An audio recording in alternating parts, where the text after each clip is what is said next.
मोदी जी ने जहाँ स्वच्छता के बारे में बोला था वहीं लोखंडवाला पहले से ही स्वच्छता हमारे घर में ही हाइजीन का बहुत ही ज़्यादा हम लोग जोर देते हैं। दिन में कम से कम 2 बार तो मैं नहाता ही हूँ, कभी 3-4 बार भी होता है। तो मैं पर्सनल हाइजीन पे बहुत ध्यान देता हूँ। मेरा बेटा अभी खुद ऐसे ही है, वो मैं नंगे पैर बचपन से कभी घुमा ही नहीं हूँ, सिवाय वैष्णो देवी जाते वक्त मैं उतना ही नंगे पैर। तो मुझे बड़ा अच्छा लगता है कि हमारे देश के सबसे बड़े जो सदस्य हैं, सबसे पावरफुल व्यक्ति हैं, वो स्वच्छता पे ध्यान दे रहे हैं। जब हम कहीं बाहर ट्रैवल करते हैं तो देखते हैं कि वहाँ की सड़कें, वहाँ के लोग, वहाँ के जो टॉयलेट्स वगैरह कितने साफ़ सुथरे होते हैं। हमारे देश में थोड़ा इस चीज़ की कमी है, पर इस तरीके से जो हम जोश व खरोश दिखा रहे हैं, जो मूवमेंट निकल रही है, जैसे यहाँ पे मिलके किए जा रहा है, तो एक आम आदमी के दिल में भी बात पहुँचेगी कि हमें अपने प्रांत को, अपने प्रदेश को या अपने कॉलोनी को, मोहल्ले को साफ सुथरा रखना है। कहीं ना कहीं एक अभियान उन्होंने शुरू किया है तो मोदी जी ने, लेकिन उस अभियान में भी कहीं ना कहीं एक राजनीति देखी जाती है। आपको लगता है ऐसी राजनीति उस पर नहीं करनी चाहिए? देखिए, राजनीतिक लोग जो भी कुछ करेंगे उसमें राजनीति तो होगी, पर उसी वजह से जो नॉन राजनीतिक लोग हैं, ये तो एक संस्थाएं हैं, एसोसिएशंस हैं जो नॉन राजनीतिक हैं, जब ये उस पहल को इन्फोर्स करवा रही हैं और उससे इंस्पायर होकर कुछ कर रही हैं तो उससे फ़र्क पड़ता है। तो मेरे ख्याल से कोई बड़ी बात नहीं है। राजनीति करेंगे, उनको करने दीजिए और हम लोग अपना काम करते रहेंगे। आपको लगता है कि ज़रूरत है कि बच्चों को बताने की बहुत ज़्यादा ज़रूरत है, ज़रूरी नहीं है? बिल्कुल, मैं इस बात को मानता हूँ कि और ये मैं सच्ची बता रहा हूँ, हमारे स्कूल्स में कभी हमें समझाया नहीं गया था कि वेस्टर्न टॉयलेट को इस्तेमाल कैसे करते हैं। ये हमने बाहर जा कर सीखा। जब हमने बाहर ट्रैवल किया तो देखा कि कमोड के ऊपर एक सीट का कवर होता है, उसको रखना पड़ता है, सफाई ऐसे होती है। तो मैं ये मानता हूँ कि हमारे देश में इस चीज़ को सिखाया नहीं जाता। इसीलिए आप देखेंगे कि जब लड़के लोग टॉयलेट इस्तेमाल करते हैं तो बिना सीट कवर उठाए हुए इसमें पेशाब करते हैं, विच इज़ रॉन्ग। ये नहीं होना चाहिए। तो स्कूल्स में इस तरह की चीज़ों को बताना बहुत आवश्यक है। परिवार में तो ज़रूरी है ही, पर कभी कभी परिवार जिनको नहीं पता होता तो स्कूल में ये बताना ज़रूरत है कि आप टॉयलेट्स का इस्तेमाल कैसे करें।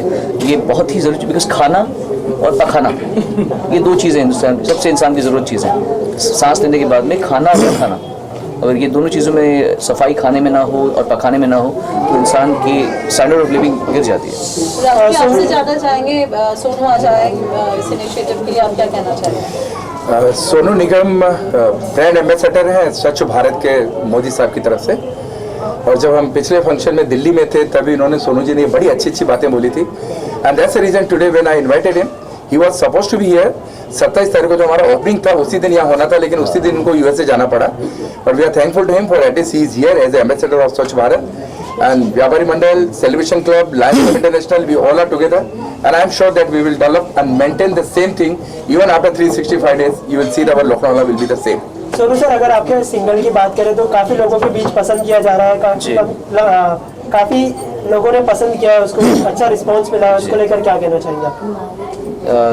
फिल्मों के अलावा मैं हमेशा एक प्राइवेट म्यूज़िक के लिए जाना गया हूँ और मुझे बड़ी खुशी, मैं तो खैर आज इंडिया में आ रहा हूँ। मेरी गैर हाजिरी में यहाँ बहुत कुछ हो चुका है मेरे साथ में, मेरे कई गानों के टेलीविज़न प्रोग्राम्स हैं, तो मैं एंजॉय कर रहा हूँ। मुझे मालूम पड़ा कि अभी कुछ ही 2-3 दिनों में ही मिलियन हिट हो गए हैं उसके, ज़्यादा हो गए हैं उसके, तो अच्छी बात है। फिल्मों के अलावा म्यूज़िक भी सामने आए तो लोग उसको एंजॉय करते हैं। मेरा काम गाना है तो संगीत की बात कर रहे हैं तो मैं पूरी बात तो करना खत्म कर रहा हूँ। स्वच्छ भारत अभियान सफाई होने दीजिए, उसके बाद हो गया। बोलिए, संगीत की आप बात कर रहे हैं। संगीत आजकल अवार्ड फंक्शन सम्मान वापस किए जा रहे हैं, आप कितना सही रख रहे हैं कि साहित्यकार, अवार्ड, डायरेक्टर, निदेशक, म्यूजिक सब वापस करें? कहीं ना कहीं कुछ इसके लिए हम अलग प्रेस कॉन्फ्रेंस करेंगे। अभी हम मेरे साथ आप दिवाली का इशू रखिए और स्वच्छता आज हम जिस काम से अभियान से जब कोई सेलिब्रिटी का नाम जुड़ता है तो कितना असर पड़ता है? जैसे 1.5 साल से देख रहे हैं स्वच्छ भारत अभियान को मुहिम छेड़ा गया था, तो फिर उसके बाद कई सेलिब्रिटी जुड़े, तो उससे कितना असर पड़ा है? ऐसा सेलिब्रिटी आप क्या मानते हैं?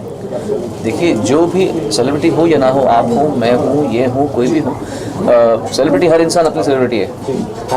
मैं समझता हूँ कि हर इंसान अगर थोड़ा सा भी अपना योगदान दे, कभी कभी किसी नॉन एंटिटी का भी बहुत बड़ा योगदान हो जाता है। कभी कभी कुछ लोग कुछ नहीं होते, फेमस भी नहीं होते, पैसे भी नहीं होते, फिर भी वो ऐसा कुछ काम कर जाते हैं कि लोग उसको फॉलो करते हैं। तो और कभी कभी बहुत बड़े बड़े लोग चुपचाप रहते हैं, कुछ नहीं करते। तो सेलिब्रिटी इंसान खुद से बनता है। जो कदम ये लोग मिलके उठा रहे हैं, मैं तो उसका छोटा सा हिस्सा हूँ। बेसिकली तो सारा काम ये कर रहे हैं, मैं तो सिर्फ एक इन्हें अपना साथ दे रहा हूँ, मेरा इनका हाथ पकड़ रहा हूँ। दैट इज़ व्हाट मेरा योगदान है इसमें। और आगे भी जब ये मुझे बोलेंगे मैं इनके साथ भी खड़ा हुआ। Very great. सोनू जी, लोखंडवाला की लाइटिंग के बारे में इस साल का आपका क्या ख्याल है? मैं तो हर साल आता हूँ यहाँ पर, एक चक्कर मार के जाता हूँ देखने के लिए कि कैसे होता है। One of the most beautiful places Lokhandwala. आज अगर कोई माने या ना माने, लेकिन मेरा मानना है कि मैं अगर मुंबई में कहीं भी रहूँगा तो मैं कभी लोखंडवाला से दूर नहीं रह सकता। आज मैं 7 बंगला रहता हूँ, पर मेरा दिल इसी जगह में है। मतलब मैं इस जगह से नहीं दूर रह सकता। मुझे कोई बैंड्रा में बोले, मुझे पसंद है बैंड्रा, लेकिन मैं यहाँ मेरा एक रूह जुड़ी हुई है। मेरी शुरुआत यहाँ से हुई थी और somehow I find this place very happening, very buzzing। मेरे सारे दोस्त यहाँ पे रहते हैं, मेरे सारे जान पहचान के लोग यहाँ पे रहते हैं। सो आई एम वेरी हैप्पी कि लोखंडवाला को इतना खूबसूरत बनाया जा रहा है। स्वच्छता में आप किसी का नाम जोड़ेंगे, आज किसी को नॉमिनेट करेंगे कि स्वच्छ भारत में? नहीं, सबकी अपनी मर्जी है। दीपावली भारत का बहुत ही पवित्र त्यौहार है। मैं इसे बहुत ही अच्छी तरह मनाता हूँ। मेरे परिवार इसे बहुत ज़्यादा आवाज़ निकल रहे हैं क्योंकि मैं फिर से करता हूँ, क्योंकि वो ऐसे में फिर बार बार आएगा, इसलिए मुझे भी गले का बहुत इशू होता है। कभी जब आता है तो गला ऐसे होता रहता है। दीपावली भारत का बहुत ही एक पवित्र त्यौहार है। इसे मैं और मेरा परिवार भी बहुत ही प्यार से, बहुत ही पवित्रता से मनाते हैं। सभी भारतवासियों को और भारत के बाहर बसे भारतवासियों को दीपावली की बहुत बहुत शुभकामनाएं। आपके घर में सुख संपदा हमेशा बनी रहे। वैसे मैं बिलीव इतना नहीं करता, क्योंकि मैं हर वक्त कुछ ना कुछ अच्छा करता रहता हूँ। वैसे सोचता हूँ कि नए साल के ही लिए नहीं करूँ, लेकिन हाँ, मैं इस साल मेरा एक फार्म हाउस बन रहा है, तो इस साल से मैं वहाँ पे ज़्यादा रहना चाहूँगा, पेड़ पौधों के बीच में शांति से योगाभ्यास करते हुए, तपस्या करते हुए, किताबें पढ़ते हुए। तो ये मेरी एक इच्छा है। इस साल अगर भगवान ने चाहा तो मैं ये करना चाहूँगा। Thank you so much.